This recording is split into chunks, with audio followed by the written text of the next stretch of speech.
Oke guys, welcome back to Daily Charting with Toshi, di mana kita akan daily chart your favorite cryptocurrencies. Dan sekarang kita masuk ke DCWT sesi kedua, di mana di sini kita akan bahas mengenai altcoins ya. Buat lo pengen pembahasan mengenai Bitcoin dan Ethereum, bisa cek di yang pertama yang sudah kita upload jam 11 pagi tadi ya. Kita bisa di sini nggak terlalu banyak perubahan untuk ya dibandingkan dengan tadi pagi tentunya ya. Untuk sekarang kita bisa lihat BNB terjadi koreksi sebesar 0,59%, kayaknya dekat-dekat MA50 kalau di angka sini ya. Solana dia rally sebesar 1,14% di angka 139,27. XRP terjadi peningkatan sebesar 0,28%, Doge meningkat 0,25%, Toncoin 2,87%, Cardano koreksi lagi 3,15%.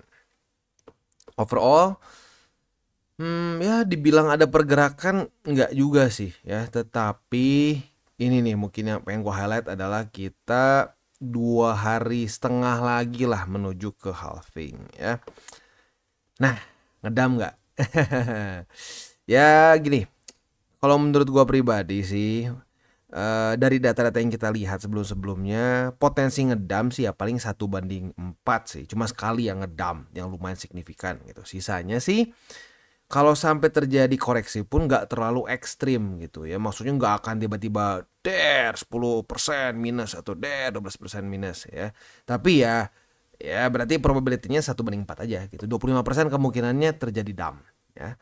Nah, kalau secara fundamental gue udah bahas di DCWT tadi pagi ya. Kita tahu bahwa net flow Bitcoin untuk spot ETF Bitcoin itu mulai outflow ya. Net flow-nya itu outflow gitu. Jadi mulai banyak yang keluar. Artinya demand-nya mulai berkurang nih. Jadi secara fundamentalnya dan secara TA-nya ya Bitcoin sayangnya cenderung lebih ke bearish gitu ya. Apalagi weekly close juga kemarin di bawah MA8 weekly. Seperti yang gue sudah pernah bahas dari sebelum-sebelumnya ya. Apabila Bitcoin weekly close di bawah dari MA8 weekly ya, kita bisa di sini warna orange nih, warna orange. Saat dia weekly close di bawah seperti di sini ya. Sebentar kita pasang juga bull support band ya. Bull support band biasanya dia akan retest ke bull support band. Selalu enggak. Kayak contoh di sini enggak nih. Nyaris tapi enggak. Tetapi data yang lainnya menunjukkan retest. Lanjut lagi, retest. Terus mana lagi? Retest dan seterusnya ya, retest. Jadi pokoknya selama MA8 ini weekly closing di bawah ya, kita lebih baik mempersiapkan hati kita bahwa Bitcoin akan menyolek si bull support band. Itu the best case scenario-nya ya. Ada yang nggak nyolek, ada lah di sini ya, tapi intinya akan kena ke bull support band. Nah, permasalahannya kali ini dalam ya. Kalau dari posisi sekarang ke bull support band itu bisa minus sebesar kira-kira aja ya, kita kira-kira itu 13-15%-an lah ya. Pokoknya belasan persen minusnya. Nah, dalam masa-masa ini kalau sampai Bitcoin drop dengan cepat 15%, altcoins bisa kebakaran jenggot begitu. Karena yang kemarin aja Bitcoin tuh sebenarnya kalau mau dibilang koreksinya dibilang gede banget sih enggak ya. Dibilang ekstrim banget enggak gitu. Tetapi ya lu lihat altcoins berantakan kemarin ya. Bitcoin dominance loncatnya nggak main-main begitu. Jadi ya harus siap-siap ada kemungkinan seperti itu. Tetapi sekali lagi ya, walaupun misalkan ada potensi bisa drop ini juga merupakan suatu kesempatan buat kita melakukan akumulasi gitu. Jadi kalau gua pribadi sih jangan terlalu dipusingin aja. Tetapi kalau gua ya dari sudut pandang gua akan kecilin peluru. Jadi misalkan setiap kali lu averaging misalnya $100, lu bisa kurangin sampai cuma $50, or maybe lu bisa kurangin cuma $25 aja. Alasannya kenapa? Alasannya kita menabung just in case dia lebih dalam. Tetapi kalau sampai ternyata enggak dia mantul, kita udah punya. Kita tetap melakukan averaging walaupun lebih kecil. Gitu. Jadi menghilangkan rasa FOMO. Itu kita harus menghilangkan kebiasaan buruk itu FOMO ya. Kalau misalkan kita tidak akumulasi sama sekali nih, wah enggak nih, gue yakin misalkan Solana bakal sampai ke EMA 200. Taunya enggak, cuma sampai sini. Nah, pas dia udah naik, lu FOMO. Udah FOMO biasanya jadi nggak pakai otak. Kalau udah nggak pakai otak, beli di resisten, turun panik lagi, cut loss lagi, dan berulang lingkaran setan ya. Makanya kalau lu ngerasa secara makronya kemungkinan bisa lanjut lebih dalam, bukannya jangan averaging, tetap averaging tapi lebih kecil aja gitu ya. Oke. Untuk hari ini kita rosternya adalah Solana, Ondo, BNB, AIFO dan BNB, AIFO dan ENA ya. Nah, untuk AIFO dan ENA ini gue harus kasih tahu ya, pada faktanya mereka ini adalah token yang habis listing ya di Binance. Gue pribadi soalnya tahu nih dua-duanya gue profit dari sini ya. Gue pribadi hold ya, gue pribadi hold dua ini. Tetapi untuk AIFO enggak, ENA gue hold ya. Nah, tetapi kalau buat lu beli sekarang ya, itu resiko otomatis bertambah besar. Untuk launch pool bisa dibilang resiko sih kayak almost zero ya kalau lu pegang FDUSD. Kalau BNB mungkin ada resiko bisa volatile sedikit. Nah, tapi kalau lu berpikir bahwa berarti nggak ada resiko, sekarang beli aja dong. Nah, beda. Kalau lu beli sekarang lu bisa catching a falling knife begitu, karena satu aset yang baru listing ya kayak contohnya si iPhone nih bisa drop sangat ekstrim karena belum ada struktur begitu. Jadi kesannya tuh kalau jatuh kita nggak ada pegangan di bawahnya gitu. Jadi kayak jatuh langsung swing gitu ya, kayak di sini nih, mirip-mirip kayak di sini. Nah, jadi itu yang harus kita pertimbangkan ya. Oke. Sebelum kita masuk, seperti biasa gue akan disclaimer dulu bahwa semua konten DTCI bukan financial advice. Ini semua bentuknya adalah edukasi ya. Lalu bagaimana cara untuk mendukung TCI? Ada banyak caranya. Lu bisa like our video, bisa share our video, atau juga bisa menggunakan link referral kita di bawah. Nah, sekarang kita akan dengar dulu pesan-pesan dari sponsor kita pada hari ini. Oke, today's video is brought to you by Gate.io, di mana mereka sekarang sedang ada event BRC20 Team Battle. Dan seperti yang kita bisa lihat di sini ya, tentunya BRC20 ini berhubungan dengan Bitcoin. Dan seperti yang kita tahu juga, halving sudah sangat dekat ya, hanya hitungan hari lagi halving akan terjadi di Bitcoin. Nah, Gate.io ada event yang yang merayakan event itu, yaitu event ini, BRC20 Team Battle. Kita bisa mendapatkan 25.000 USD yang tentunya kita split dengan teman-teman kita ya, alias tim kita lah lebih tepatnya ya. Event ini akan berakhir dalam 8 hari ke depan dari yang gua announce sekarang ya, tepatnya di tanggal 15 April sampai 25 April. Jadi buat lo yang pengen ikutan secepatnya ya. Nah, kita bisa di sini ada beberapa stepnya. Yang pertama adalah kita pilih tim yang mau kita join ya. Ada tim ini A dan B, ada Ordi dan Sats ya. Kita bisa pilih ya. Nah, setelah itu kita treat specific tokens dan kita split the price pool. Semakin besar volume kita akan semakin besar juga hadiah dari price poolnya ya. Kurang lebih gambarannya seperti itu ya. Untuk standing sendiri nanti ya kita bisa lihat ya, udah ada leaderboardnya. Tim A ini gila ya, 52.000 USD ya. Ini event baru beberapa hari padahal ya, berarti demand cukup besar. Ini yang kedua, ini ya, yang ke satu 53.000, yang kedua 52.000, dan yang ketiga 42 ribuan. Tim B lebih kecil ya, kayaknya sekarang lagi menang tim A nih. Jadi ya lu tinggal bisa pilih sendiri mana yang lebih cocok buat lo, begitu ya. Oke, jadi sekali lagi nih eventnya adalah untuk spot trading volume. Semakin besar trading volume lu, maka akan semakin tinggi juga lu di rankingnya ya. Jadi seperti yang gue bilang tadi ya, si winning teams ini akan mendapatkan 20.000 USD si prizesnya, dan membersnya akan split the rewards based on the trading spot volume. Sekali lagi ya, dari trading spot volume mereka semakin besar, akan semakin besar juga di price poolnya. Selanjutnya di user eksklusif, di sini untuk yang sudah KYC level 2 saja, dan juga sudah ada atau depo, atau lebih tepatnya gini, spotnya itu ada lebih dari 50 USD ya. Dan referral rewards, lu juga bisa mendapatkan rewards up to 2.000 USD di split per partisipannya ya, apabila lu invite lebih dari 3 orang untuk ikutan the team ya. Jadi kurang lebih seperti itu. Ini untuk notesnya buat lu yang pengen baca gimana cara hitung trading volume, gimana untuk specific rewardnya dan seterusnya, bisa di post dulu. Kalau udah cocok semua, silahkan bisa menggunakan link referral kita di bawah dan ikutan event BRC20 Team Battle. Dan kita mulai dulu dengan Solana. Untuk Solana dia masih berhasil bertahan di buy limit kedua ya. Jadi buy limit kedua ini udah di retest 1, 2, 3, 4 ya, udah 4 kali. Untuk posisi spotnya berarti ya tinggal tersisa buy limit kedua di 133,8 dan buy limit ketiga di 121,68.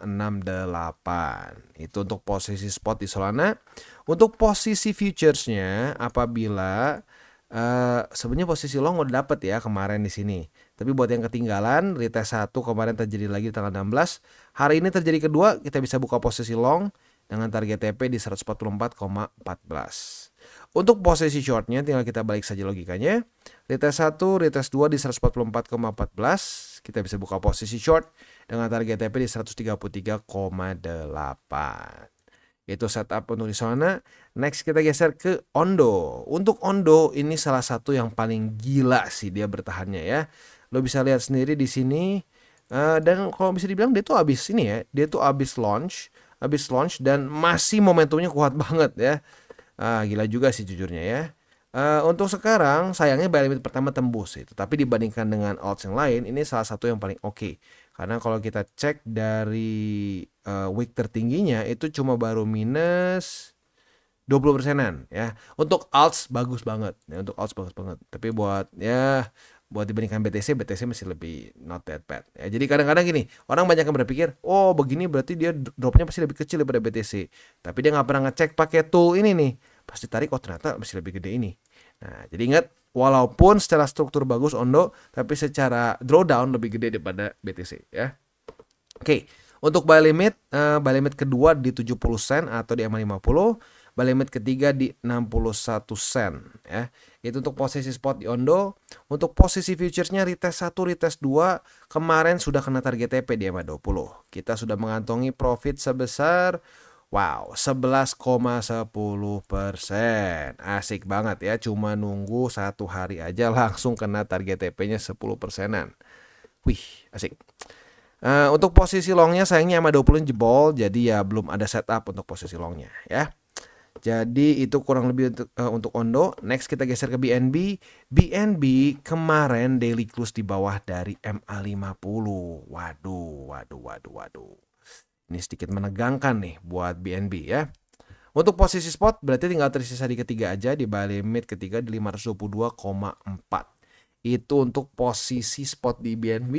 Untuk posisi futuresnya setupnya nanggung jujurnya nih ya. Ya retest pertama di sini boleh lah. Kalau sampai hari ini terjadi retest kedua di 522,4 sebagai support, kita bisa buka posisi long dengan target TP di MA50. Mungkin itu aja. Untuk posisi shortnya masih kejauhan ya. Next ke Ivo. Nah untuk Ivo ini kayaknya banyak yang nanya, soalnya Ivo kayaknya rada panik nih ya. Soalnya turunnya lumayan signifikan. Dari titik tertingginya, dari week tertinggi ya, sampai ke sekarang itu, waduh, sebentar. Week tertinggi sampai ke sini udah minus 60% kalau kita bulatkan ya. Ya, ini dia. Makanya kalau gua pribadi sih ya, kalau gua pribadi nih, misalkan gua dapat launch pool, launch pad gitu ya. Sebagian gua keep itu biasanya gua ya udah gua tinggalin aja, biarin sampai dia drop ya, let's see gitu. Tapi Ivo gua kebetulan waktu gua sempet research sedikit, gua nggak terlalu serak, jadi akhirnya gua lepas semua. Jadi untung gua lepas semua ya, lepas semua nih gua jadi udah profit aja waktu itu ya. Untuk posisi spotnya jebol semua. Jadi for now kalau gua pribadi Ivo sih tidak menyarankan untuk akumulasi dulu, karena ya lo lihat sendiri BTC baru drop sekitar 15%-an, tapi dia udah dropnya se-ekstrim ini. Dan masalahnya kalau ya kayak gue bilang tadi di depan, satu aset yang baru keluar di launch pool atau launchpad itu nggak punya struktur. Jadi ya dia kalau jatuh bisa lanjut lagi terus, dropnya jauh lebih gampang dibandingkan aset-aset yang sudah punya prior support begitu ya. Jadi ya untuk Ivo gue pribadi spotnya tidak akumulasi ya menurut gue, karena fundamental juga menurut gue ya biasa aja waktu itu, jadi gue nggak tertarik untuk keep. Untuk futures bisa dipertimbangkan. Di sini arguably sudah terbentuk satu struktur support ya. Nah apabila terjadi retest 1, retest 2 di $2 lebih 13 sen, kita bisa pertimbangkan untuk buka posisi short.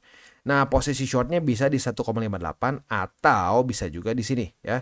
Technically speaking ini juga satu struktur resistensi. Nah kalau ketembus berarti bisa jadi support. Itu kurang lebih setup untuk di Ivo ya. Next kita geser ke ENA. Untuk ENA lebih oke. Ini gua keep, tapi nggak ya dibilang banyak banget sih enggak lah, tapi gua keep sebagian. Jadi sebagian gua TP, sebagian gua keep. Untuk dia drawdown-nya itu masih mendingan lah 35%. Dan strukturnya masih lumayan nahan ya, walaupun ya buy limitnya tinggal yang ketiga aja gitu.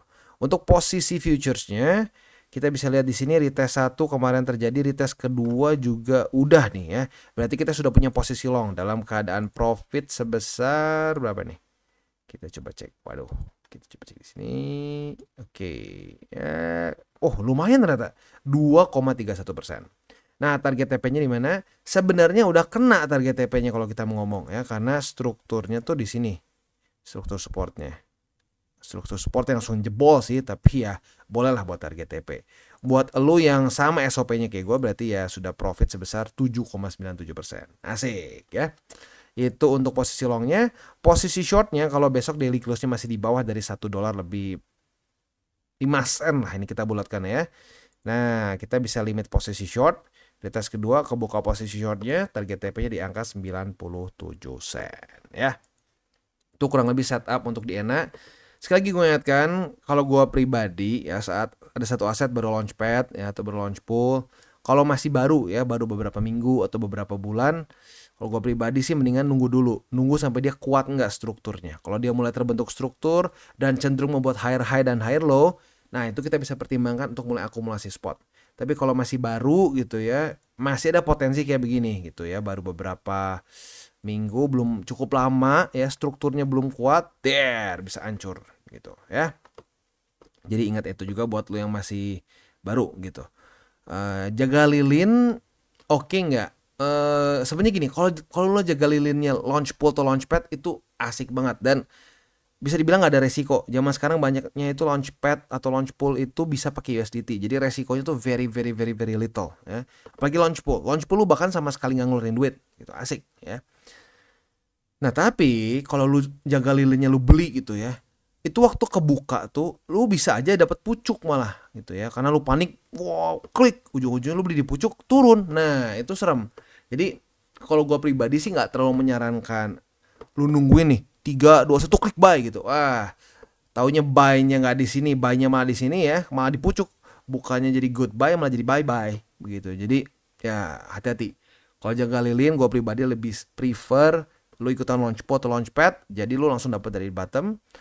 Tapi bang nggak terlalu gede gitu, lebih gedean langsung pakai duit dimasukin. Iya, tapi resikonya gede juga gitu ya, sama lah. High risk, high return. Jadi ya please gue ingetin lah, 3 golden rule jangan lupa. Jangan pakai uang panas, jangan over leverage, dan berpikirlah jangka panjang untuk kripto. Oke guys, jadi itu adalah akhir dari segmen DCWT kita pada hari ini. Dan jangan lupa bagi kalian yang merasakan manfaat dari segmen ini, jangan lupa untuk share ke teman-teman kalian. Dan apabila lu pengen mensupport channel kita, ya TCI, jangan lupa untuk menggunakan link referral kita di bawah. Nggak wajib ya, tetapi apabila lu menggunakan link referral kita di bawah, ada macam-macam ya, dari Bybit, Huobi, Maxi, toko kripto, dan banyak lagi ya. Ya, walaupun nggak wajib, tapi kalau menggunakan link referral kita, lu secara langsung membantu perkembangan dari TCI.